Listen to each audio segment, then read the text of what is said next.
if you were to have a one world Marxist government, what more perfect platform for the Antichrist to step into to take control of the world? Yeah. So. And that's exactly where they're driving us. There's every single one of the markers that you could ever pick out of Marxism. Mm-hmm. They're right there in front of our face right now. That's exactly what they're attempting to do. Yeah. 100%. They used to pretend to be patriots, but they don't even do it anymore. Now, if you're a patriot and you like American, what's wrong with you? Yeah, you're a horrible person. You're a horrible human being. You like liberty and capitalism. Okay, my rant is done. Thank you. Yes, I do. Just get the government out of it, please. How much better would our lives be?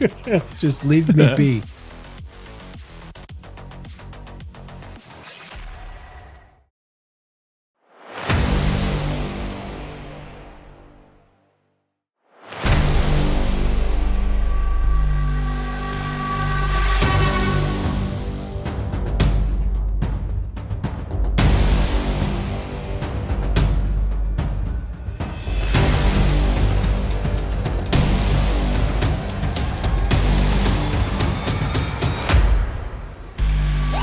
Well, hello and welcome to the Tinfoil Hat Club. I'm Kyle. And I'm Ben. And thank you for joining us yet again. We have a guest today, a return guest today. We're going to have some fun on this episode. We're going to discuss aliens and conspiracy theories and all kinds of fun stuff, but that'll be the main topic for today with our friend and returning guest, Dr. George Maurer. So George is actually, thanks for joining us, brother. Good George, to see you, you too, brother. We're excited to have the conversation today. I think it'll be a lot of fun. So, George, we just did an episode that came out not too long ago with him that you guys probably have hopefully checked out, which was all on indoctrination, actually, was the name of the episode. We focused on his book, Critical Race Theory in Your School and How to Fight Back, but we talked about the larger issue of indoctrination as well. I would highly recommend his book to you. If you want to pick up his book, you can actually head to our website, thetfhc.com/guests. He has his own tab on there, and you can find his book that I just said on there, and you can purchase it directly through Amazon via our webpage. I think we also linked his Facebook page that covers the exact same book and topic. So you can go there as one quick stop to find all things Dr. Maurer. So, George, looking forward to it today, man. It should be a lot of fun. Yeah, it should be a lot of fun. While we were having our last conversation, I learned that we are fellow ancient alien enthusiasts. Yeah, so this is that's a fascinating topic because we had a good conversation yesterday too. Just briefly, it was a brief part of our conversation with Dr. Michael Lake yesterday, which, the $1 million question, we'll just kind of throw the fastball right out of the gate. George, what are aliens?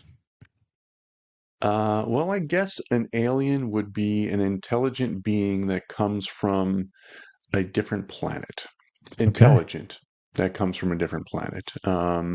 At least that would be my definition. And before we get too started, I've had to move my screen up a little bit closer, and I had some eye surgery when I was in the Air Force that kind of didn't quite take. So when I get looking at computer screens real close, my one eye starts getting a little funky. So if I have a Marty Feldman thing going on, I apologize. I'll try to keep it under control. I know it's kind of funny to look at. I'm sorry about that, but anyway, fair warning. Werewolf. So, it may add to the fun today. The sad part is, well, I guess most of our typical listener is actually our age and a little older male, so they're going to know Marty Feldman. But if they're a younger crowd that Ben is tapping into on TikTok, they're going to be like, Marty Feldman, who's that? Someone with crossed eyes. Whose eyes are not exactly centered. So his eyes are special. One that will start to look this way on me. Yeah, his eyes are someone. Be normal. Yes, exactly. I just went through the VA process and trying to get my disability squared away, and then they turned me down even with they turned my eye down. They said, no, that doesn't count. Okay. Oh my goodness. We'll go talk to a lawyer and we'll see how the lawyer. And so we're starting that process, and I don't want to get too involved with that, but I have a very good story about about the Young Frankenstein movie. Once upon a time, when I was still in the military, interviewed a man by the name of Jack Douglas. And he is a very famous producer, did a lot of John Lennon stuff, did a lot of Aerosmith stuff. And so they, as a matter of fact, he was such close friends with John Lennon that he produced Imagine, that album, and all, wow. Double Fantasy, all that stuff. Yeah, okay. But when John Lennon was murdered, he was the man who spent the very next day with Yoko Ono, and they listened to every single song that John Lennon ever did. So, but he also produced a lot of stuff from Aerosmith. And they came up with this song in this really weird beat and timing, and they just could not get it done. They just could not figure out how to put words to this thing. And everybody was getting frustrated and angry. And so they said, you know what? Let's go watch a movie. So they're in the middle of New York City. They walk outside, they find a theater, and there's a movie up there from Mel Brooks called Young Frankenstein. And I'm not sure any of them ever even heard of the movie, but you're like, you know what? Let's just go in there. And so that comic relief happened to be the exact thing they needed. And so, but the one thing that stuck with them was the walk this way thing, and no, this way. And so they would, if you remember that scene, Marty Feldman walked this way, and then he wanted everyone to walk like he was, all bent over. And so they began to copy him. And of course, Aerosmith and the crew thought it was the funniest thing they'd ever seen in a long time. So when they got back to the studio, they were still messing around with this stuff. So Jack Douglas, the producer, in an attempt to kind of break things up a little bit, he walk this way, and he was doing it all through the studio, and they're all laughing and having a good time. And all of a sudden, boom, the lyric Steven Tyler goes, I got an idea. He grabbed a pen and a pad, or a pencil and a pad, walked out to the stairwell, came back after about an hour or so, came back and said, okay, I think I got it. And sure enough, he found a way to put words to the song, and that song was Walk This Way. Which was, according to Jack Douglas, the very first rap song. And when I told that to someone who I worked with, they were extremely offended by it. Aerosmith did not invent rap. Shut up. That's hilarious. All right, I'll shut up. Whatever. So, but anyway, that's my Walk This Way Jack Douglas story. Yeah. So then it's funny because you didn't come full circle, and you have Run DMC getting involved later. Yeah. That actually kind of helped. And who did they invite to be in their video? Aerosmith, of course. Steven Tyler and that's Aerosmith. Right. Yep. Yeah. I want to say they were kind of going through a little bit of a low point in their career at that time. Yeah, they were. And that really just kind of put the paddles on and just shocked them back alive. And then we had that whole rest of the 80s run, and it was diamonds. And you could say, they became more pop than rock. And I would probably agree with you, but it's hard to argue with the success they thought they had after that. Yeah. I mean, they sold a lot of records after all that, got a lot of radio airplay after that. Yeah, they did. So I liked all those albums from the 80s and the early 90s and stuff. The Head Pump. Pump and Permanent Vacation. Permanent Vacation. That was a great album. Get a Grip. Had Living on the Edge and Crying and Crazy and Amazing. They had they probably made $1 billion just on that album. They got a lot. They sold a lot of records during that time. And when I was working at something called Kaboo here once upon a time, Kaboo is a music festival in San Diego. They were performing, and they played all their rock standards, but you know what? They also the audience really got going when they played their 80s pop songs. That's right, man. So it's good stuff. It's hard to argue with that success. It really is. Yeah, to be successful in multiple genres actually kind of speaks to the talent and the songwriting ability. I mean, that's pretty cool. That's pretty talented. I do like some Aerosmith, but so you going back to the alien thing, I guess, to jump back on that train. This is going to be a fun one today. We're going to jump all kinds We're of just places. having fun. This is the foil inhibited today, Yes. or with lack of all that has been removed, I guess is what I'm going for. No inhibitions, I guess is what I'm saying. So what you would say that an alien is an extraterrestrial, like literally an entity from another planet. Yes. Now, Ben, you would say, I know you, because you would say that they're demons. Yeah. So, but I guess to dive in more, demons or angels, fallen angels. I would say demons. Okay. So obviously has a body. Yeah. A demon. Needs to possess something. Yeah. Yeah. Yeah, it's an interesting thing because this is probably good because I think you're on the one side and you're on the other. And I used to be more your way, but I'm kind of sliding more that way. But you know what? I love to talk about it. I know it's fun, right? Well, and like we don't have to get all huffy with each other today. Yeah, that's exactly. We don't. This is not. This is. I mean, I would. Yeah, it's not a debate show. Yeah, I would love to see one sometime. Yeah. Well, my viewpoint on that is this. I believe ghosts are demons who pretend to be our family members and things along those lines. Now, as far as aliens are concerned, are they other beings from a different place? Maybe. I don't know for sure. We don't know for sure. But let's say tomorrow we found out aliens came from a different planet and they exist and they're real and they're here. Does that discount what's in the Bible? No. Yeah. Is it possible God has created more than one planet with life on it? Yeah. Why not? Yeah, I agree with you. I tended to gravitate more towards the extraterrestrial traditional, more your way, with actually a gray or whatever, from an entity from another planet. So, and I got to tell you, the first time, because we were all like, well, I'm not sure, but I'm like, the evidence is like overwhelming at this point. I don't know how anybody can say whether they're from another planet or they're a demon or maybe like I think maybe a fallen angel potentially. No matter what, there's something going on. I don't know how anybody could deny that, right? But for me, when I had to make peace with what you just talked about from the biblical perspective, was and we kind of talked about this yesterday, was when I watched some really good interviews with Bob Lazar. And when you watch the interviews with Bob Lazar, for me, having interviewed a lot of people that, are trying to lie to me, I interviewed people for a living for a while, and dealt with a lot of deception in my work. I'm pretty good at picking that out. And when I watch this guy, I'm like, this is not lying. Yeah. He's telling the truth. So when you can accept that and you're like, okay, well, if he's telling the truth, then that means these things are real. And I remember that was the first time in my life where like I had to kind of come to grips with, holy cow, like what does this do to the Bible and my faith and all that?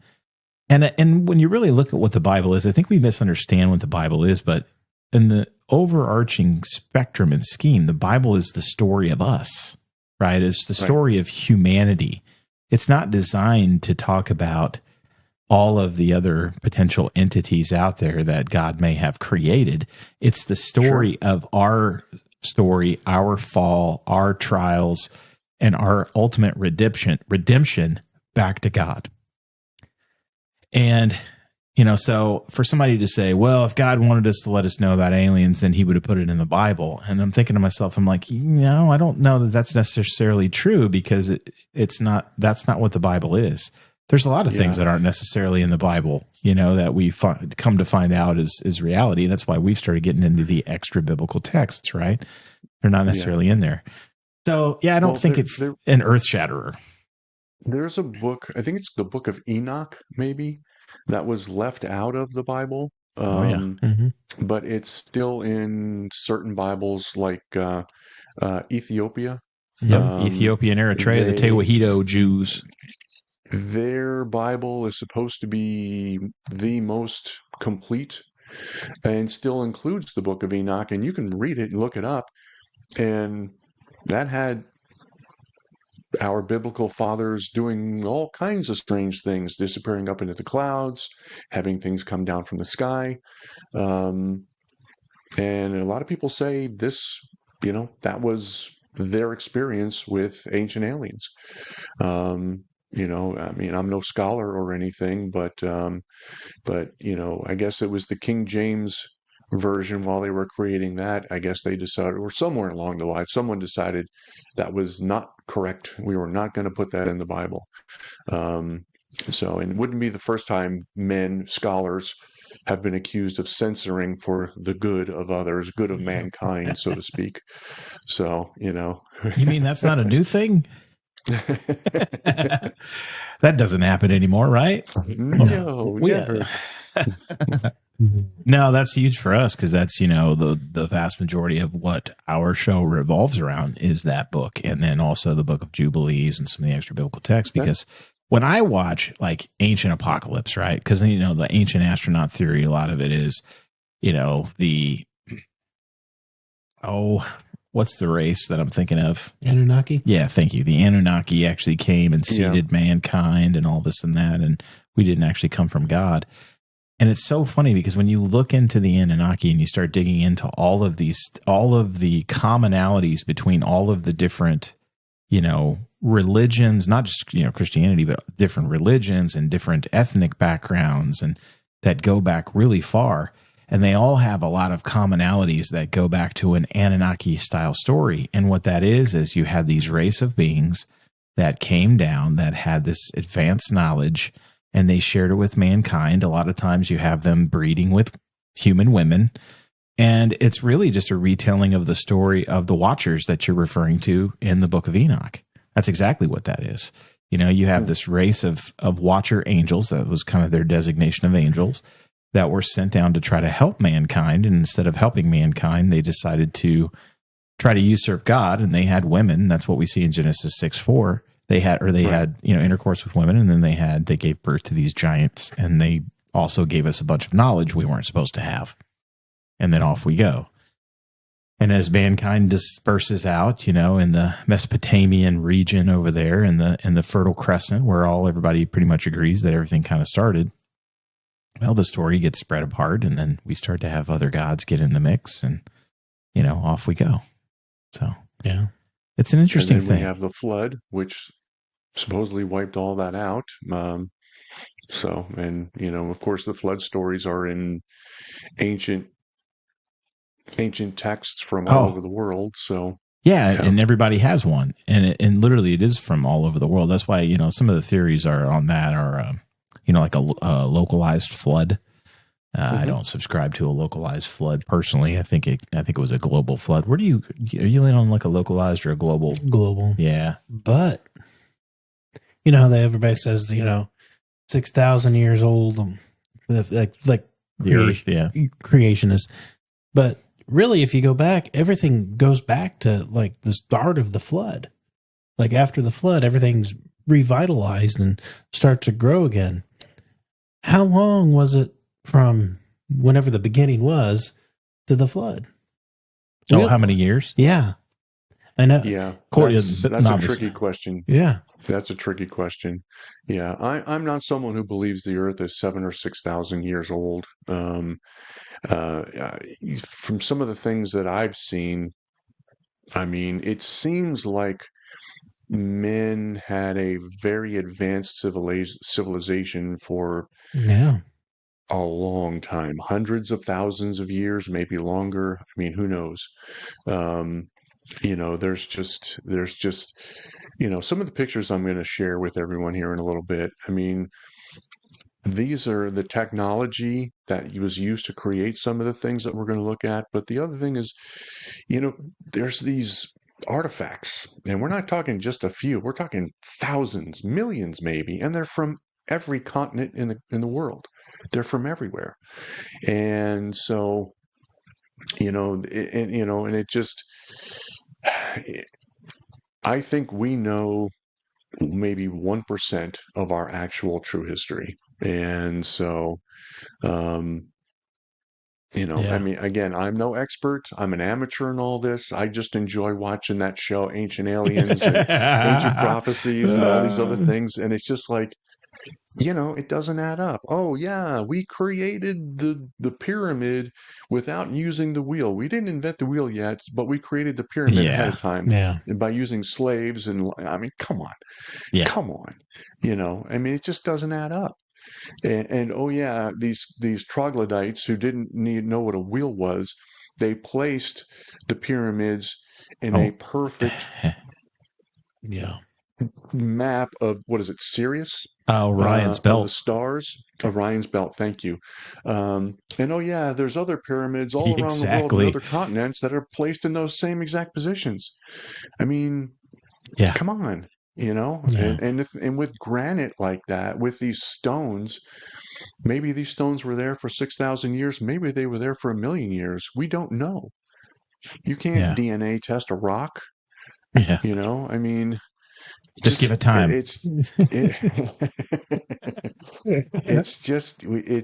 there's just too many weird things out there that it just doesn't explain how our civilization really got. We were running around with sticks and bows and arrows 2,000 years ago or Yeah. 4,000 years ago, and before that we were nothing. Basically, we were just Right. a bunch of wild beasts, who barely could stand up and speak English or whatever language we We'd, had at the time. So we'd have to bring in our highest tech equipment now to, like, I was watching a show. I've seen a lot of different things on Machu Picchu too. I'd love to go to Machu Picchu, but some of the stonework there is incredible.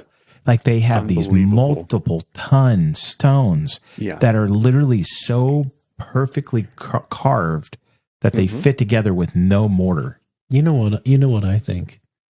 I think we get dumber the further we get away from the beginning. Oh, I think so too. I think we've used technology to try to compensate. There's a good case for that. Yeah. I mean, think there's a lot of evidence that supports that position. Sure. It's called the government. We're bagging on the government. This is going to be everything today. We're going to bag on the government. We're going to talk about aliens. This is going to be fantastic. You know why, don't you? The government. The government. Because the government. No, it's crazy, man. But it's funny because there's two things celestially that always, when you go look at all these different places, and if anybody hasn't watched Ancient Apocalypse, man, that's a fantastic show. It's so good because you start to look at things through a completely different lens, especially when you start to put things together and you start to scratch your head and go, things aren't adding up. It's so funny, though. They always come back to two things where kind of three. Everything is always typically either aligned to Orion or something in the Pleiades. Mm-hmm. Pleiades is a huge one. And then the other one that's pretty much common among all of them, even in Machu Picchu, they always line up with the solstices. Yeah. They're always celestially aligned. Like, they found Chaco Canyon down there in the Southwest, and they have these huge structures that they found, and they're like miles and miles apart, but they line up perfect. Like, they don't even have line of sight on each other. And it's incredible. Yeah. And it's like, how did they do that? Exactly. Yeah, exactly. And there's a tribe, I think they're in the South Pacific somewhere, but they still live a very traditional life. They may have some technology that they include, but I mean, they live a traditional tribal life on some island somewhere. Again, I think it's in the South Pacific. They claim they came from a race of people who descended from the stars. Maybe it's the Anunnaki, but they have knowledge of star clusters and things that we cannot see without telescopes, all those. And they have knowledge of these things, and they don't even have, if there's a TV on that island, I'd be surprised, kind of a thing, but they know these things. It's in their history. Explain that. You can't, and again, where did this knowledge come from, and how do they, and they've kept it very well, obviously, for all these years, but it's one of those things that just does not add up. Yeah.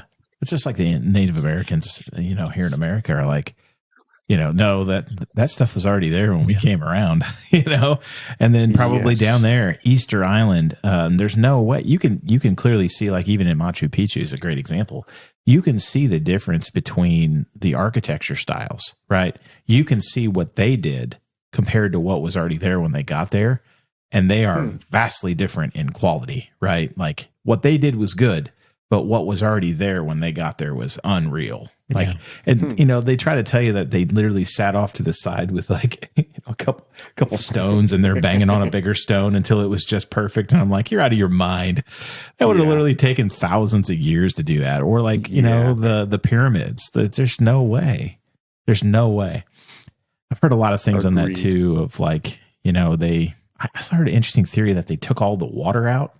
That was Joe, my brother. Was that your brother? Yeah. I heard that a few places now. I thought that was interesting. Where they like drained, the way they did the pyramids was they actually dried the stones out so much that when you take all the water out, it makes them a lot lighter. And then they did it that way. I don't know about that myself, but the other one that I tend to get behind that I think we're finally starting to rediscover, and I think it's being kept a lot under wraps, probably will only be used for certain, applications, is frequency resonance. Yeah, I've heard of that too, where they can move things with sound and manipulate things with sound. Yeah. Yeah, I mean, there's nothing that's off limits, really. I mean, whatever their technology was, it's beyond definitely beyond our understanding at this point. And who knows what it is? Could be something as simple as sound, could be this fantastic machine. Yeah. But I mean, we just don't know. We just don't know. Do you think the aliens are benign or aggressive, or maybe it depends? Well, I think it's a mixture. I think there are some that could care less about us. I think there are some that look out for us. I think there are some that would be quite happy if we went away and never showed our faces again. But so those are the smart ones. Things, yeah, the smart ones. But I mean, you can't sit here and say, "Oh, we're the only race that has problems." If there are other races out there, intelligent races, they've had their issues. I mean, they've had their sins along the way as well. Yeah. They've had their poor actors. So it can't just be us. But there's things like nuclear technology. There are people, and I mean, I'm not telling you guys, this is like Bob Lazar kind of stuff, and I'm sure you've already heard all this stuff, but, you hear stories about guys sitting in missile bays, NORAD, in places like Montana and Wyoming and North Dakota, and where lights would show up over where the missiles are, and they would like lose power. They would just turn off, and then it would come back on shortly after, like, they were kind of running a test of some kind to say, okay, if somebody actually tries to launch one of these things, do we have the ability to, we're going to run tests right now to see if we can just shut the whole thing down before that rocket takes off. And I mean, you hear all kinds of stories like that. And so I believe that those particular aliens, if they are have the mindset of protecting the earth. And protecting humanity. And I do think that, of course, that we are an important piece of this universe, of God's universes, I guess you would say. I think the earth is an important part of God's universes. People say, oh, when we go to heaven, we won't need earth anymore. I don't believe that for a minute. I mean, I think, on earth as it is in heaven, which I take to mean that earth will become heaven once, judgment day comes and all that. And once the end comes, and, those of us who are born again, we take our heavenly bodies, whatever they may look like. They may be flesh and blood, maybe a little spiritual. I don't know, but I think it's going to be here on earth. So it's a masterpiece. It'd be silly to throw it away, in my humble estimation, whatever that means. I've got a really hard curveball for you. Okay, I always love a good curveball. Go ahead. Ben's good at curveballs. Do you think that the oil is the Earth's lifeblood? No, I don't think so. But I think oil is, of course, a resource like any other. I don't think oil is dead dinosaurs. I don't believe that for a minute. I think oil. I think there's a lot more oil underneath our feet than we could ever imagine. It just, when they explore deep into the ground, they're learning all kinds of things. I mean, we're learning so much over these last couple of decades in particular. Um, they're saying that there might be a huge sea underneath our feet. We always thought it was molten lava. Once you get to a certain point, you've got I think it's the mantle. It's been a long time since I've been in science class, but I think it's the mantle, of molten lava. And now they're saying, well, a lot of it might be water, Yeah. trapped water.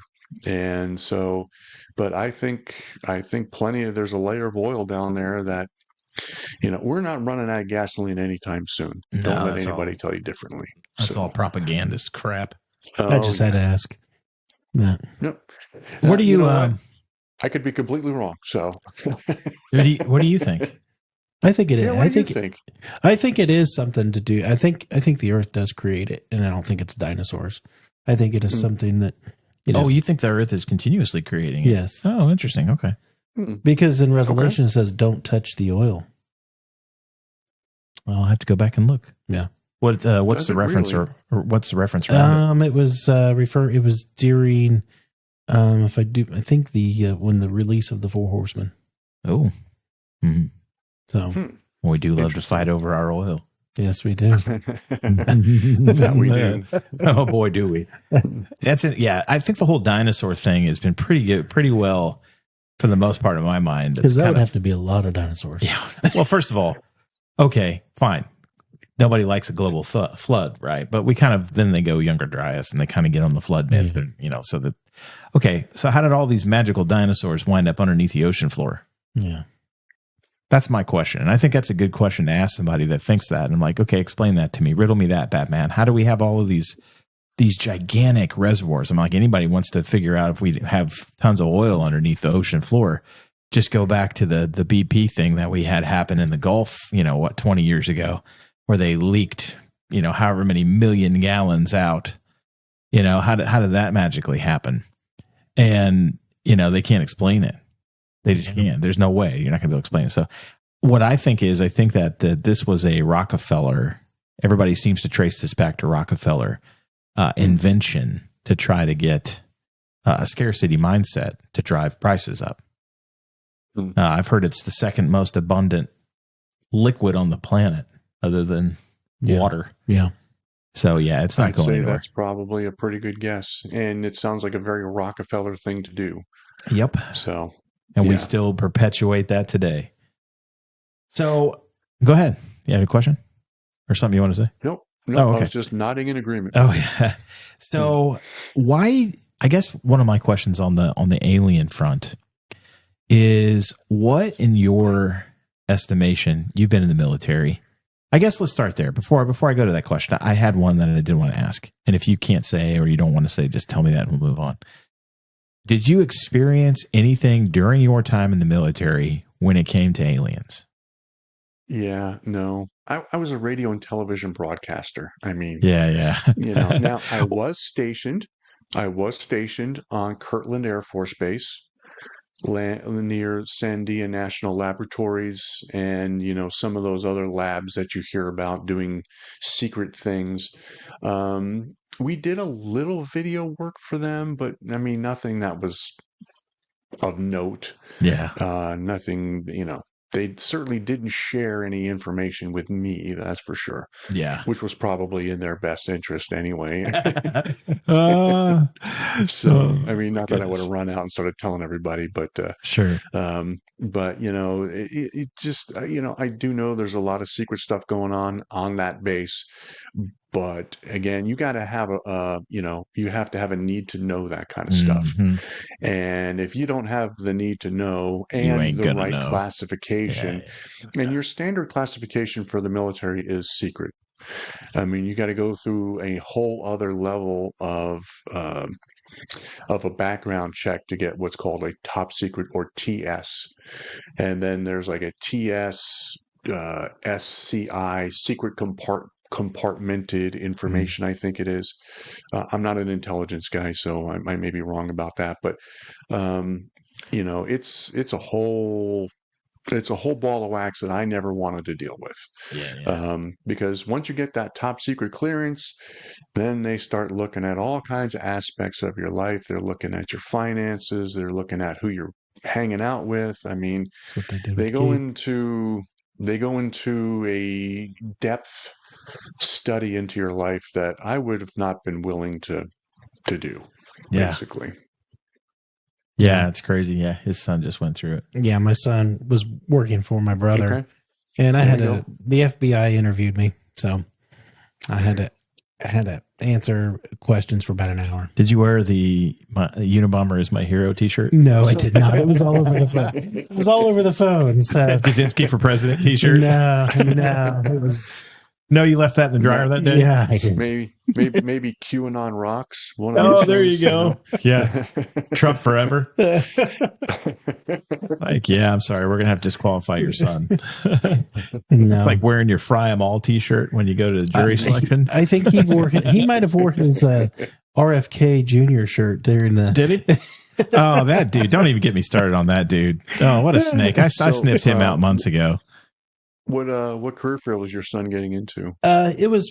He was working with my brother, which he does the HVAC for all the U.S. embassies around the world. So it was. Okay.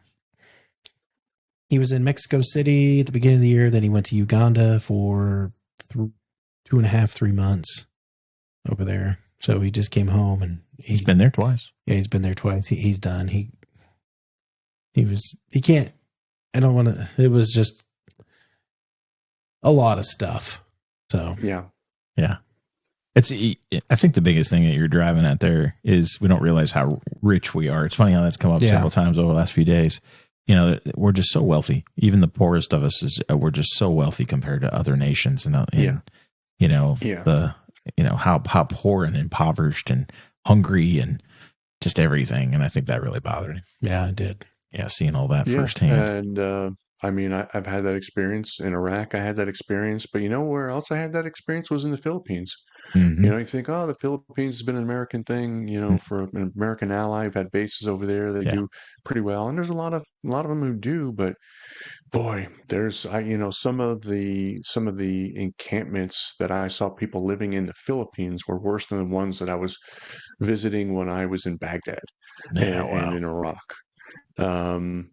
Yeah, you know, and here's one of my stories. You know, I was married to a woman from the Philippines, so we were back there, and you know, and as a rich American, she's got a big family, and you're paying for everything all the time, and you know, and I mean, I don't mind sharing, of course, but you know, as Americans, we kind of get conditioned to, hey, everybody carries their own a little bit, you know.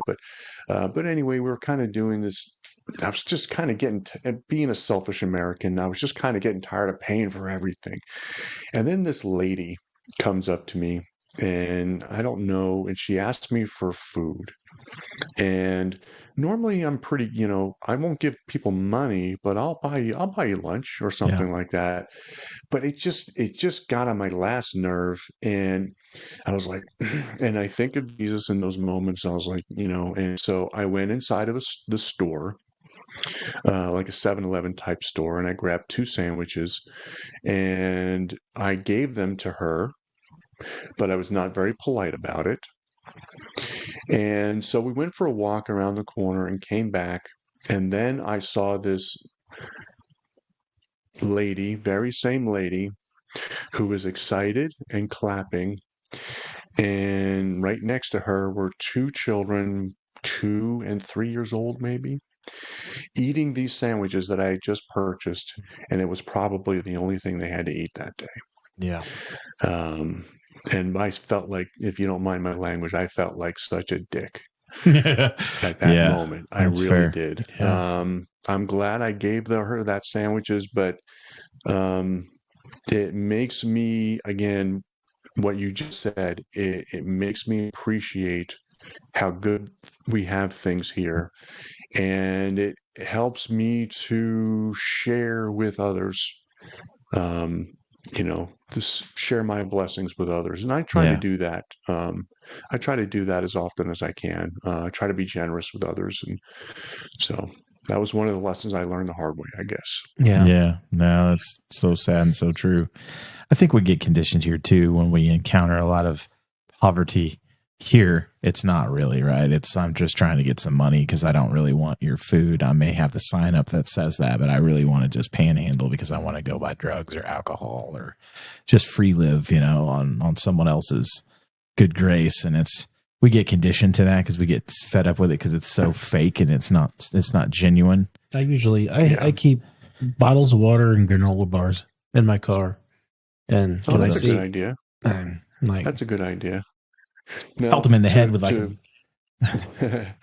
now, to completely ruin what you just said, we had a crime spree in my neighborhood maybe 10 years ago, and the mayor and the sheriff came out to speak to us, and one of the things that was that had started happening was we had people standing at the on-ramps for the freeways with signs, and the sheriff told us a story.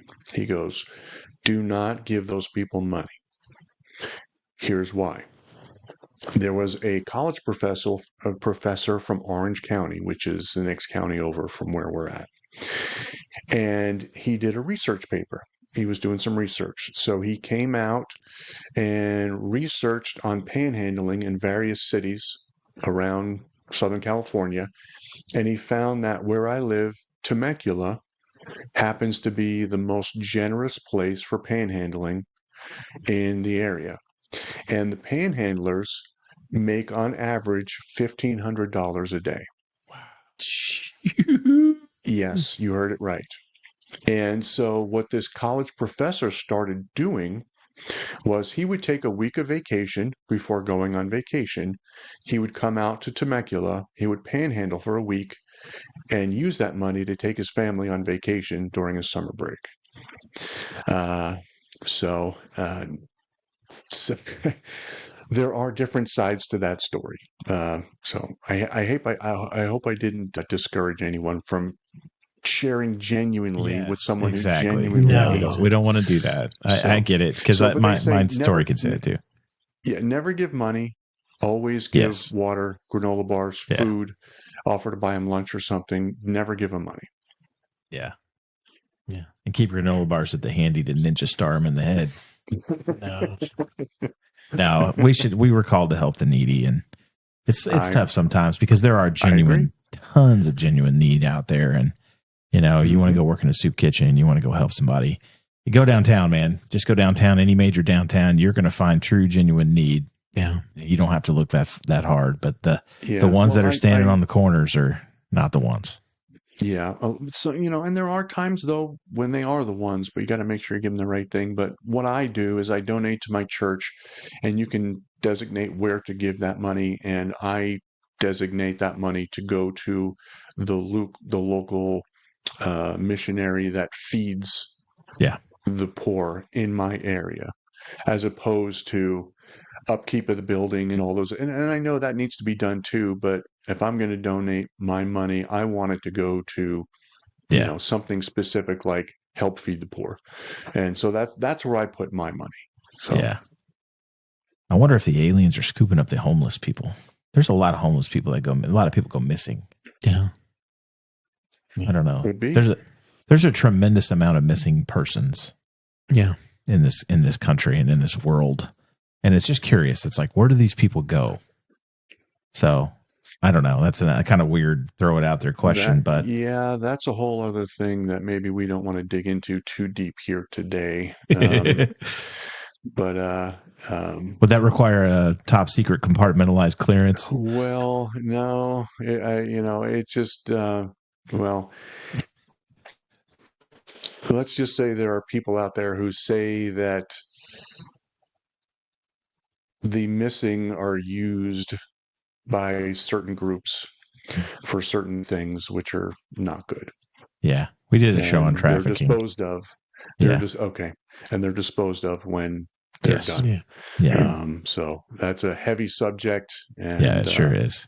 something that's difficult to listen to. So. Yeah.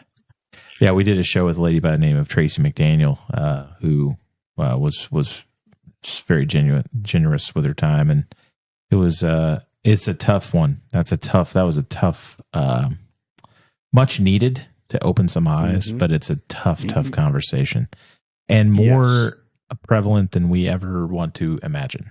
So yes, but anyway, agreed. That's what the evidence, at least the evidence that I've seen, that's what it says. It's more prevalent than any of us could ever imagine. Yeah, which is sad.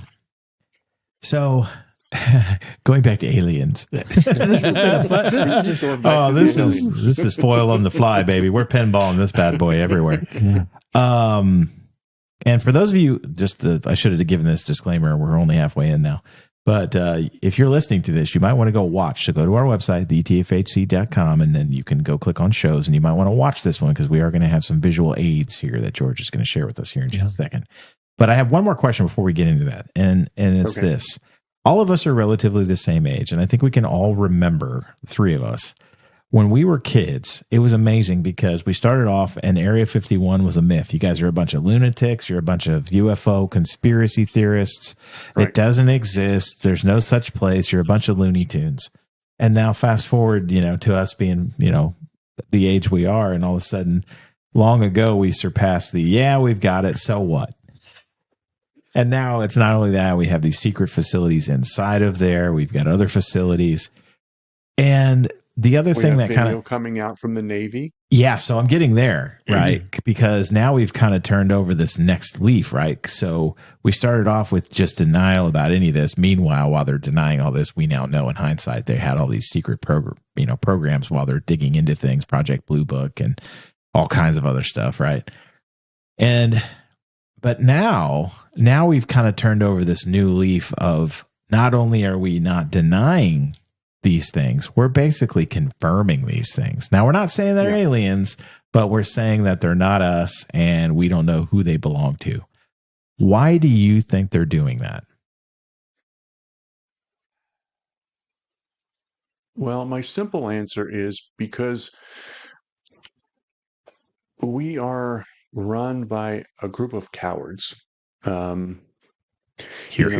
get to a certain point where you're just afraid to take chances, and you get these people they're in this successful places, but they play vanilla, they play it safe, they don't want to take any chances, and you're like, it might benefit us if we try something. Oh, no. We're not going to try anything. I mean, that's crazy talk, and I won't go into any specifics on this. I don't want to hurt anybody's feelings, but I mean, I've had managers before who, here's the right thing to do. This makes a lot of sense, but it's going to require us to maybe step out of the box a little bit. And absolutely not. No, we're not going to do it. And I think that's part of it. I think, a lot of these leaders are afraid of being the one to kind of let it all out, because it may negatively impact their individual lives, their retirements possibly. Who knows? But, it's, one of the promises that President Trump made was to let this stuff out. And he also, of course, said Mexico was going to pay for the wall, and that didn't happen either.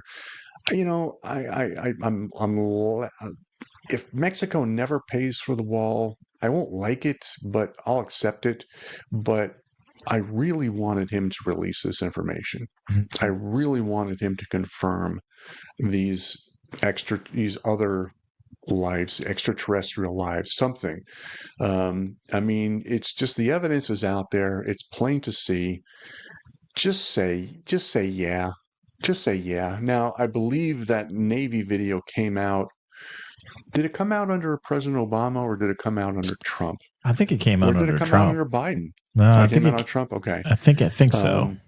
Yeah, I'm not completely sure, but I just people in government are cowards. I guess that's my answer. Yeah. And they're afraid of taking chances because they're looking at their retirement and their pension and anything they could possibly get fired and lose all of that. And that's the last thing they want to do. Yeah. I don't think that the president, I think that there are issues and topics that the president is never going to find out about and never will have access to. I don't think Trump could do what you just suggested, because I don't think they'll ever be able. I don't think they would trust him with that level of access. Just like Clinton. Clinton was really hot on getting all this out there too, and he even requested stuff, I think, and they told him no. Yeah, they're like, no, that's not going to happen. Yeah, I've heard that too from Bob Lazare type people saying things about that the president has no right to know. So he's a civilian. They're not necessarily going to share it with you. Yeah, or him. Yeah, he's a civilian. He's just their temporary civilian. You ain't going to find out. And that's the mindset. That's the mindset of a lot of career government employees. Yeah. Because, okay, like when it's in the military, the commander comes in, the commander's going to be there for a year, maybe 2. If you don't like what that commander's doing, they just wait you out. That's okay, right. Fine. I'll play your game, and I'll do my best to fight against it without crossing a line. But in 2 years, when you're gone, the next guy will come and we'll forget everything you started. Yeah. And I think they look at it the same way with the presidents. I'm not, I want to see evidence of UFOs. No, you're going to be gone in 4 years. No, not going to happen. And nothing happens to them. Yeah. Nothing happens to them. One of the last things Trump did too, the other thing is like he wasn't going to do it for sure, is one of the last things he did was he actually was the last one to kick the JFK can down the line even further. Which is so funny now, because it's like there's no way that you can deny anymore that was a conspiracy to assassinate our own president. Like, why would you not release that stuff? Like, because and the only answer that you can logically come to is because it's so damning to the fact that we killed our own president. They're waiting until everybody is dead, gone, buried, and can't be touched. And they're just kicking the can down the line until everybody's gone. I think that's probably a good assessment. It's been more than 60 years. It's time. Yeah. It's time. So why do you think they're releasing all this, Ben? Do you think they have like an ulterior motive of some kind, or is this what are they doing? I mean, there's always an ulterior motive. Could it be like we release this and we do something over here? Oh, wow, 100%. Yeah, I think it's a distraction. I think a lot of times not only do they do that, but I think that we don't go far enough with it. I think a lot of times it's layer cake. Yeah, it's like, oh, this is good enough. Yeah. Like the one video is good enough. It's kind of like in wrestling. The ref and the one guy are doing something over here while the one guy's cutting his forehead. Yeah, right. Yeah, exactly. I think the release is strategic, and I think that the release to get you distracted is strategic so that you don't pay attention to what's going on over here. And I think a lot of times what's going on over here, there are multiple things going on over here. Yeah. Yeah. And we know that because like one of the interesting conversations we had was with a guy by the name of Ken Sewell, who wrote a book, Red Star Rogue, and which is about the I alluded to this actually when we interviewed you the first time, because you were stationed in the Azores, and the Portuguese Azores are supposedly, where they allegedly, as some theories say, sank the USS Scorpion. The Russians sank the USS Scorpion right off the Azores there where you were, in retaliation for, they thought we had sunk one of their submarines, the K-129.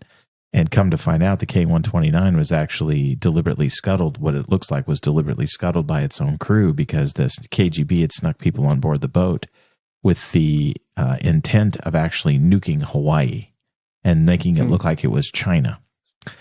But anyway, that's a whole nother thing. We did a show about that a while back, and we got another one in the can with the author of that book, which is a fascinating story, the whole thing. But what you find out there is the CIA, because they've released all this now, you can go look it up. The CIA went and had a multi-billion-dollar program that they put together called Project Azorian, right? They're referencing the Azores, where they literally created this thing to go down and scoop the submarine off the bottom of the ocean floor But that's just like the surface level story. And they have like all of these cover stories of cover stories of cover stories. And they were doing multiple things during the time where they were, a lot of people say that they were not only doing this, but they were also tapping the Russian lines coming out of Kamchatka at the same time, out of the naval base up there. It's like, that was like Project Ivy Bells or whatever. And it's just crazy stuff, man, that the CIA cooks up.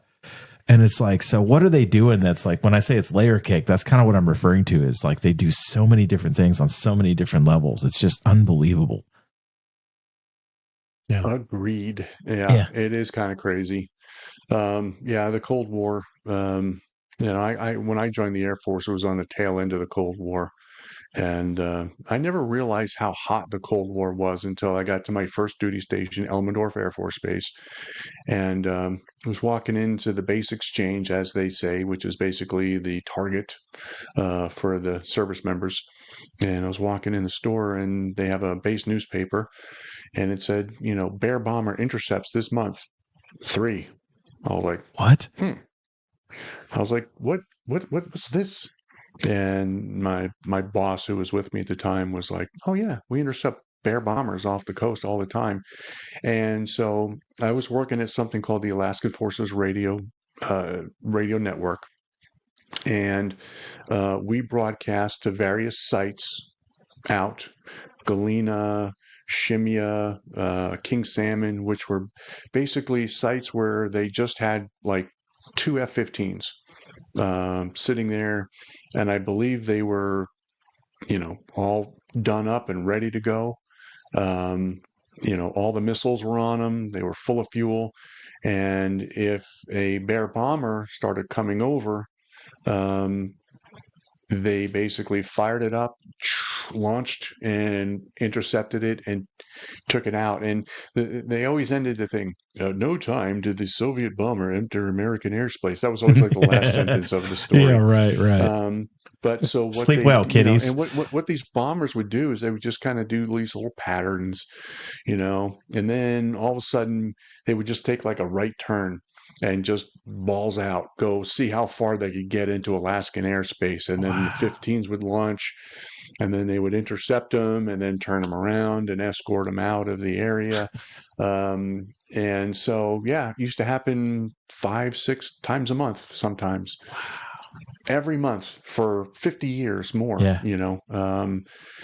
was the game they played up there. Just playing little games. Yeah. And so there would be these little sites, these little bases where, I don't know, maybe 500, 600 people were out there. Some to cook the food, some to be the policemen, some to, do whatever.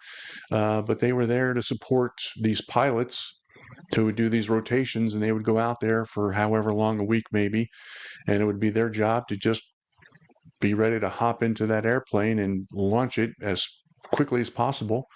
And that was their whole mission basically.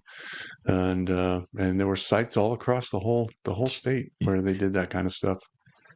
Oh my goodness. Yeah, we have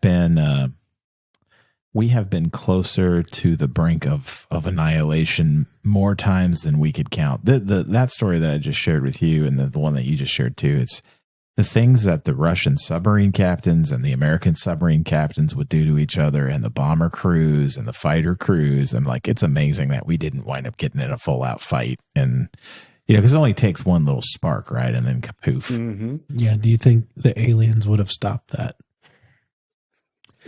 Could be. If they were there to stop a nuclear war, why not stop, other types of conflicts? Yeah. I mean, who knows? If you believe everything you hear, they've got the ability to basically turn off anything they've got that's electric.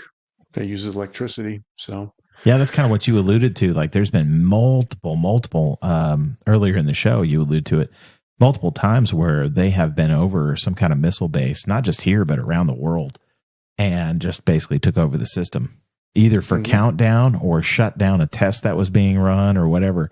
It was just basically like a little, hey, how you doing? We can take over at any point. Nice try. Don't think about it. Yeah. And just freaked us out because, we're like, was it the Russians? And they're like, no, it's not the Russians. Come on. Yeah. It's kind of insane. Yeah, and when you're sitting on, something that can, destroy the world 5, 10 times over, Oh yeah, and you lose control like that, just imagine. I mean, imagine. Ugh. yeah. I mean, scary. It's terrifying. Scary is not even the right word. No, it's not. So, It's terrifying. It's literally the end. The other thing I keep thinking of is actually it's funny because we mentioned Zen before we started recording. Yeah. Our friend Zen Garcia, who, if you're not familiar with Zen Garcia, either you, George, or anybody else, I would go look up Zen, because one of who's just amazing at the extra biblical text. He's been in like 80 gazillion extra biblical texts, and he's so versed in his knowledge there. But one of the things that he actually postulates is that there's kind of this theory of the antediluvian race that was around before we really pick up in Genesis, right? Where you kind of look in there and you can see that the earth was, the way you read it is you can kind of get that the earth was already around, and you can kind of interpret some of the Bible verses that it's alluding to a race of people who were around before we really pick up in Genesis with Adam and Eve. And that's kind of like a reboot, right? So in this particular theory, the Genesis, at the garden would be a reboot, kind of similar to the flood. And that can kind of track. I don't personally go there. I don't subscribe to that theory, because I think that for me, some of the verses need to be kind of taken out of context, I think, for me personally, to get there. Mm-hmm. But it's an interesting theory. That's what my dad believes. Yeah, I know. Yeah. And that's fine. And it's like, I don't know why we've developed this. Interesting. Yeah, I haven't heard that before. Yeah, it's an interesting thing to dive into. So again, Zen's on our website, thetfhc.com. You can go to his guest page and you can click on his tab, and all of his books are on there, and you can go read about him. Yeah, he's a fascinating guy. Yeah, it's an interesting theory. It's not one that I've dug into a lot. And he was nice enough to give us some books, and I need to get back on reading them just because I've been so busy doing other stuff. But it's an interesting thing. Yeah, there is one thing that I've heard a lot of people ask, which is, Adam and Eve had Cain and Abel, who got married. Where did their brides come from? And I've asked that question in church before and gotten the answer, well, there was other people. Okay, but where did they come from? I mean, we don't know the answer, I guess, to that, by reading the book of Genesis. You never get that answer, but there were obviously more people. If you go read the book of, I'm a huge fan of the book of Jubilees. So go check out the book of Jubilees, and you actually get those answers. They married their sisters and had kids with their sisters, allegedly, in the book of Jubilees. I tend to believe the book of Jubilees. I actually put more stock nowadays in the book of Jubilees than I do Genesis. I just said that out loud. We might get in trouble, Ben. And I still think Lucifer's Cain's father. That's another interesting theory, right? That I think is Joy Pugh on that one with you? I know Zen is. I don't know. Yeah, where the theory of Lucifer is actually Cain's father. Yeah. That's an interesting theory. I'm almost to go. There's my flag. Yeah. This does bring up another one where it's kind of like, what do you believe? Which is fun. And the other thing too is this is a great example of like, we could probably all three believe different things, and it's okay, man. Ain't nobody got to get their panties all up in a twist these days and hate each other when we don't agree. Well, when it comes to the Bible, I put my flag on two things. First, Jesus said to pray this way. Okay, so I mean, I don't do it every time, but I tend to do the Lord's Prayer. But I just talk to him normal a lot of times, just to talk. But the other thing is, he said, the apostles asked him, what are the two most important, commandments? And love God and love each other. And so, and then I put my other flag there. Everything else is kind of, I wouldn't say negotiable, but, if you want to see it different ways, I mean, we can, where did Cain and Abel's wives come from? Were there just other people? Was there some sort of a reboot while there were still other tribes out there? Did they marry their sisters? We don't know. And, get into a fist fight over it doesn't seem to make a lot of sense. Right. So we do. We get some pretty wicked vitriol, especially from the Christian camp, Yeah, when it comes to some things. Because the whole point of the show, right, is to have these discussions without getting all like, mad with each other, and like, let's talk about it because, hey, it all makes us stronger. Iron sharpens iron, baby. Let's do this. Sure. Let's provide alternate theories to things, force you back into your Bible, and you can make up your own daggone mind. And you know what? You build friendships. You do. Like, I don't agree with everything this dude thinks. He's a crazy man. But I love the guy. No, we're pretty close on those things, which is actually the next place that I think is fun to go in this topic that it made me think of when you were talking. So, all right, moon landing, George. Did we fake it? Is it legit? Well, the Big Bang Theory proved to me, the television show, not the actual theory, showed me that we did actually end up on the moon. In jest, I say in jest, but allegedly there are things on the moon that we can bounce lasers off of and get the laser to come back. How would that be possible if we hadn't been there? And I see people, oh, you can see the strings. Come on. I mean, as a video expert, the quality of video that they were shooting at that time was absolute garbage. I mean, you see all kinds of artifacts flying around in the sky. It doesn't mean there's a UFO there. It just means the video's crappy. And so, but I think we did. And just because there were those things, those reflectors on the moon that we can bounce things off of, to me, that tells me we were there. Now, I know you are not so much. Yeah. That's okay. That's what this show is. Actually, it's not okay, and you're no longer my friend. Yeah. I'm just kidding. And we just learned that George's animal is the hippo, the hypocrite. Ben is also a fan of critical race theory. Just throw it out. No, he's not. I'm kidding. I love it. Oh my goodness, George is never going to talk to us again. Oh no. See, now I was more. I still lean towards we did, but I'm warming up to the idea that I don't trust our government at all. That's the only thing. The lack of trust for me. That's the thing. Well, and here's the thing. Like, I'm not willing to just grab onto any conspiracy theory and run 80 miles, but with this one, like, man, we had a lot of skin in that game to fake that one. Because we were getting smoked in the technological department by the Russians. Yeah. Yeah, they were doing a good job. And you're right. We had a lot of skin in that game. We had a lot to lose if we were unable to do it. Yes, we did. So, I can't argue. I can't argue that. And, would it be above our government to fake the whole thing? No, not even a little bit. Right. I mean, I think under the right conditions, they would have done it. Sure. Absolutely. No problem. I kind of almost wonder if maybe that's how they started the relationship with Hollywood. Yeah, because there's clearly a relationship with Hollywood, right? And I don't think we can really, that's a hard one to deny. Yeah, right. Hard to deny that one. That started at some point, and we know that because of the circumstances of the Cold War and all that, I can get behind it. I'm not ready to say that's what happened, but I can get behind it. I saw Candace Owens earlier today. She was talking about a book called Chaos.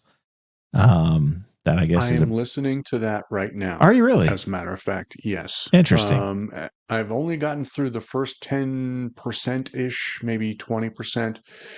So far, it's all about Charles Manson.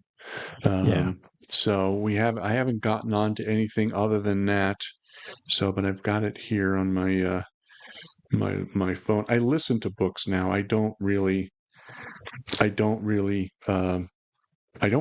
too many books. I read a lot on the internet, but I tend to listen to books. And so I don't know if you can. Oh, yeah. There it is. Yeah. Chaos. Yeah. So I'm on chapter 3, apparently, according to this. If you can, I don't know if you can see that. Yeah. But anyway, yeah, it's interesting. And the thing about Charlie Manson, and I call him Charlie Manson all the time because I think it's funny, but he's not a funny person, obviously. Yeah. But he had connections to all kinds of people. And he ran in circles with all kinds of people, a lot of names you are familiar with. And they're afraid to talk about him, all of them. Even to this day, this author said when he would go to talk to Candace Bergen, some of those folks, they would basically run away from him. And Polanski, Sharon Tate's husband, Mm-hmm. there's evidence that he may have been involved in some way with all of this stuff. Mm. We know that he was a pedophile and slept with underage girls, which is why he's out of the country, and forced to never come back. But it seems like there's something more there, and you have people like Meryl Streep who stand up and say, it's time to let Roman Polanski come home. It's like, really? That's who you're going to stand up for? Right. I mean, that's who you're going to go to bat for? But like I said, I got a lot more listening to do in the book, but pretty eye-opening. He was a crazy guy. I don't have to tell you any of that, but just his connections, he knew people basically throughout Hollywood. Yeah. And supposedly this happened because they had made promises to him to, give him a recording contract and do all these things. And Hollywood kind of balked on him at the last time. One of the Dennis Wilson, one of the Beach Boys, was like his buddy. He lived with them. They lived together for a while, and just, it's wild, isn't it? It's a disturbing book. Yeah, it really is. I think it was written in like the late 60s, maybe. When was that book written? It's an older book. I want to say it's maybe that I could be off. Maybe I'm not remembering right what she said, but I thought so. I have a fun fact about Charlie Manson. Okay. Where one of my good friends used to work at an old school in Indianapolis, and they converted it to office buildings. Mm-hmm. And Charlie Manson went to school there. Really? Yeah. In Indianapolis? Wow. Yeah. Oh. That was way back, a long time ago. This says release date June 2019. Okay, so maybe not that old. Might have been the audiobook. Okay. So that could be off. I'm not 100% sure. I've been wrong a lot before. of times these things, they don't necessarily give you all the information that you want right where you want to see it. So, so at least the audiobook came out in 2019. So it may be a newer book than you think. The premise of everything is that he's actually a CIA stooge. Yeah. And, and it makes sense because I want to say, didn't Kaczynski, we were kind of joking about the Unabomber earlier, but I think he was involved with MK Ultra at one point, and which sure makes sense that Manson was involved with MK Ultra. He's got MK Ultra and drugs written all over him. Yeah, it's crazy, man. Was he a victim of MK Ultra? He created other victims of MK Ultra. He used those techniques against his family. Got him high on drugs constantly, brainwashed him in all kinds of different techniques. And so it's I just saw something the other day about the guy who did the shooting from the Bellagio in Vegas. And they were saying that 911 calls were coming in from not only there, but like the entire area in several different casinos saying somebody's in this casino shooting. So it wasn't, and again, there's a website, and I'll see if I can find it and I'll share it with you guys. But there's this website that this person created where you can click on, here was this 911 call, and you can actually listen supposedly to the 911 call. And it's just, it has the whole area where people were found, dead and all this other kind of stuff. But again, it's one of those things where we still haven't gotten a straight story about who this guy was, what were his intentions, why were people seeing two shooters up in the hotel, not one, and all those things. And why were people calling in shots from all around the whole area? Was it just shots that were just bouncing all over the place? Which, I don't know if you know anything about ballistics, which I don't really, but I do know enough that, weird things can happen when metal hits metal, even in car accidents, things fly off in these strange directions and all kinds of weird things happen that are hard to explain, but doesn't mean that they're not real. But maybe those bullets were flying all over the place, even from the Bellagio. But maybe there was other shooters in the other casinos, who were doing all kinds of who knows what. Yeah. So another one of those mysteries that will Indeed. probably never be explained. Yeah. It was something I was reading. I don't even remember what it was now. It's so funny that you brought that up because I was reading something and the reference, it was not a good reference, was to Mandalay. Something to do with Mandalay, and I don't remember what it was now. And I looked it up because I instantly thought, I'm like, where did that guy shoot everybody from? And it was the Mandalay Bay. It was Mandalay Bay. I said Bellagio. It was Mandalay Bay. You're correct. Yeah, Yep. yeah. And I remember, like, I wish I remember what I was reading at the time, and I thought that was such a strange coincidence. We have a lot of those nowadays. A lot of coincidences. Yes, we do. We were a few years ago. We were walking around there, and I never would have thought, hey, something like this was possible. Just walking around there, just me and my wife, for like 4 days. We never thought anything like that would happen. Yeah. It's crazy. Yeah. It's a crazy. They still have never identified why he did that. Exactly. Like that. Yeah, isn't there video of another guy running across the roof? I don't know. Like, I don't know. Like with a machine gun? I've never heard this. I wouldn't be surprised. I wouldn't be surprised either. I wouldn't be surprised 1 minute. And it sounds like a perfect MK Ultra story. Yeah. Who knows what they said, all right, maybe, who knows? I'm going to kill your children I'm going to destroy this. I'm going to do that. And, and we're going to get you all crazy on drugs and all kinds of brainwashing. But why would somebody just break down and do something like that? And it's crazy. Are you going where I'm going to go? You go first. Do it. Do you think the Trump shooter was MK Ultra? You can go there. I say it's a very high possibility the Trump attempted assassin was MK Ultra, and I think there's a very high possibility the leadership of the Secret Service was involved. Mm-hmm. Did you know there's a video of JD Vance with the same Secret Service lady that was there that day? The one everybody's making fun of. Yes. Her gun, gun back in the holster. Yes. Boy, she's a professional, isn't she? Yeah. She's a DEI hire. Don't say that. Yeah. No, straight up it is. Hey, listen, I had lunch with a good friend of mine right after that happened. He's been in law enforcement literally for like 25 years.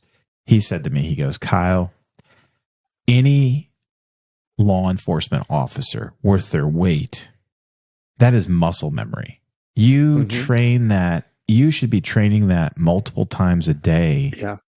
Anyway, because when you get home, you're supposed to take everything out, lock it up, that way if your house gets broken into, they can't steal your duty weapon and go shoot everybody. Right. So this is muscle memory, like all the time. You should be in and out of your holster all the time. And he goes, that tells me that this individual has not been doing anything training wise, right, on a nearly sufficient level. Yeah, and how does that person get in the Secret Service? Right, when the Secret Service is supposed to be elite. I mean, the best of the best of the best kind of thing. Yeah, I mean, you just don't walk off the street and become a Secret Service agent. That is not the way that works. There are so many. But not only that, you hear the story of the sniper. I got this guy in my sights. He's got a gun. I'm going to take him out. No, stand down. No, stand. And he took that shot after he fired, killed him anyway. Even after his superiors told him to not do it, he did it anyway. Now, I don't know what happened to him afterwards, but I thought I saw a story that said he got in trouble for it in some shape, form, or manner. Yeah. For killing the sniper that was trying to kill the president of the United States or potential president of the United States. But not only that, you've got this roof that's the perfect platform And the Secret Service allegedly, I mean, they cover everything within something like 1,000 yards. Yeah. That could be a potential sniper place, nest. And they go through there, they clear everybody out, they set up perimeters to make sure that nobody can go upstairs. And here, this guy was like 130 yards away. Mm-hmm. People in the audience are going, "Hey, there's a guy up on the roof with a gun," and Yeah, we played the that Secret video. Service never saw him. I mean, it's just it it makes my blood boil a little Yeah. bit. It's crazy. It's so in your face, lying lies. It's just, they're talking to us like we're idiots. I know. Yeah, we normally cover 1,000 yards out, but yeah, this guy was 130 yards away on the roof, and yeah, we didn't see him, and yeah, we told somebody to stand down, and yeah, people were yelling at. I mean, it's stupid. It's mind numbing. I mean, the government, whoever was in charge of this thing, they think we're idiots. They really do. And unfortunately, there are people out there will go, okay, yeah, I believe that. Yep. When all it takes is 3 seconds of a little bit of common sense and a little bit of critical thinking to go, you know what? Maybe this isn't what they're saying.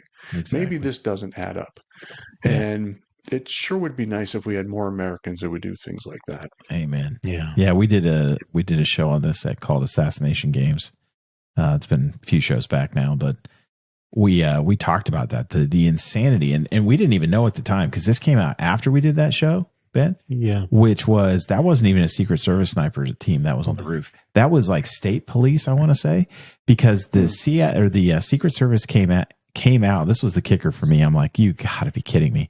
They said, yeah, we don't send counter sniper teams out if it's just too far a drive away from DC. They literally said that.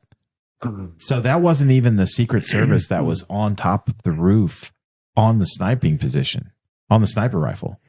And the thing that I blew my gasket on, because anybody that's like been around any kind of military, law enforcement, anything, is, listen, if you're going to train somebody to operate a high-powered 300 Win Mag rifle with a scope that can see a hummingbird fart from a mile away, you're going to give them the autonomy to make that decision, because you're not staring down the scope, right? Why would you get permission from someone who can't even see what you're seeing? Yeah. Or to make that decision? That is just the stupidest thing I've ever heard of in my life.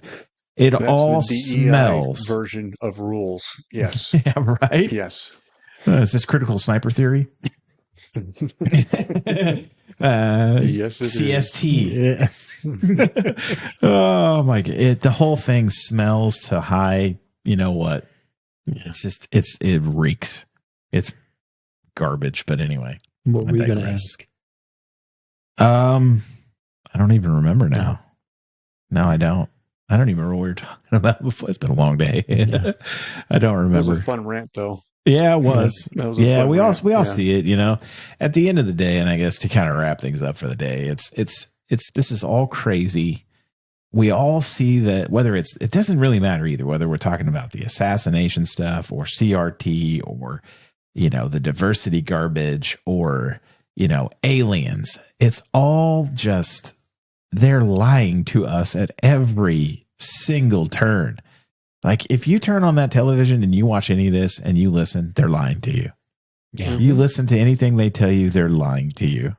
Mm-hmm. And whatever their lie is, go do the opposite and you'll be better off.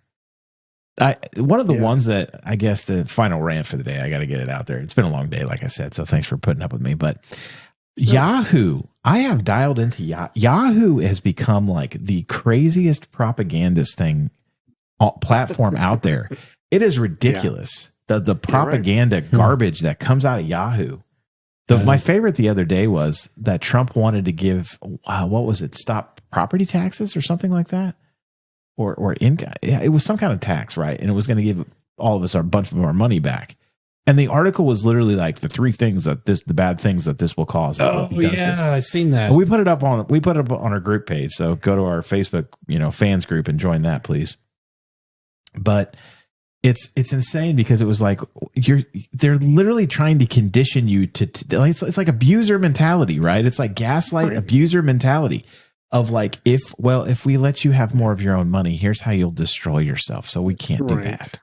Yes. And it's like, what are you talking about? Yeah. Yeah. I do research for critical race theory news stories, and I have noticed the exact same thing with Yahoo. Yeah. So, and some of the stories that are coming out from Yahoo are like, wow, this is as bad as Vox or Occupy Democrats or, or one of these others, The Atlantic. I mean, I might as well be, I don't know, listening to, I don't know, Kamala Harris tell me about the economy, I mean, come on, giant. guns. He calls her the Ugandan giant because of the wrestling reference, Yes. right? There was a Kamala, Kamala the Ugandan giant. Kamala the Ugandan giant, and the wrestler. I think I remember him. Yeah. I call her. I remember him. I call her Haikuku because she speaks in haiku, and she's completely cuckoo. Okay. So. Here's a good one. You guys are familiar with Bamafet? Is that it? Yeah. Bamafet? I'm not familiar with it. Goat-horned. Oh, that guy. Baphomet. Okay, yeah. Baphomet. There we go. Yeah. There's a video out there of Kamala Harris saying, and I'm going to make sure I get the words right. This election, you will be free from what came before to what has what has been to what will come, what has come before. Yeah. And she makes this sort of motion each time she says it, and she does it over and over and over. And the conspiracy theorists say that's because she is in this deep state occultist crowd, this Satanist crowd, and that's her, and then Nod they to say Baphomet. Also Baphomet is, of course, a transsexual, which is again very important to the deep staters, and so that's what's driving this transsexual thing that's been going on here for the last couple of years, where you're supposed to let a little boy pretend he's a girl, and if you don't do that, you're a horrible person. So yeah, there's definitely some interesting stuff, and I am one who does buy into the story that the cabal, as they call it, is involved in Satanism, is involved in the occult. I believe it 100%. And if you want, and I may have told you, I may have done this with our last meeting, which was, I am someone who believes that Marxism is the platform that will create the one world government that will bring about the Antichrist in the end times. And so, I mean, what if you were to have a one world Marxist government? What more perfect platform for the Antichrist to step into to take control of the world? Yeah. So, and that's exactly where they're driving us. There's every single one of the markers that you could ever pick out of Marxism. They're right there in front of our face right now. That's exactly what they're attempting to do. Yeah. 100%.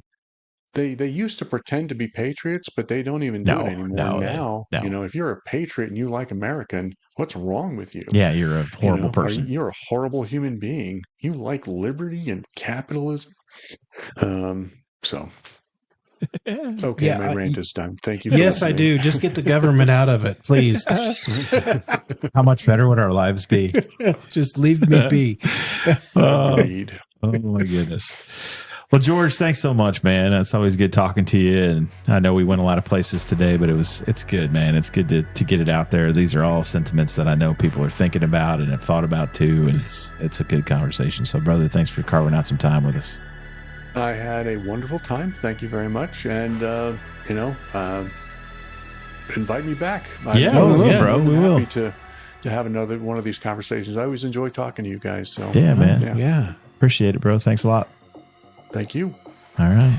And with that, we'll bid you adieu. Until next time. On the foil. Take care. Bye.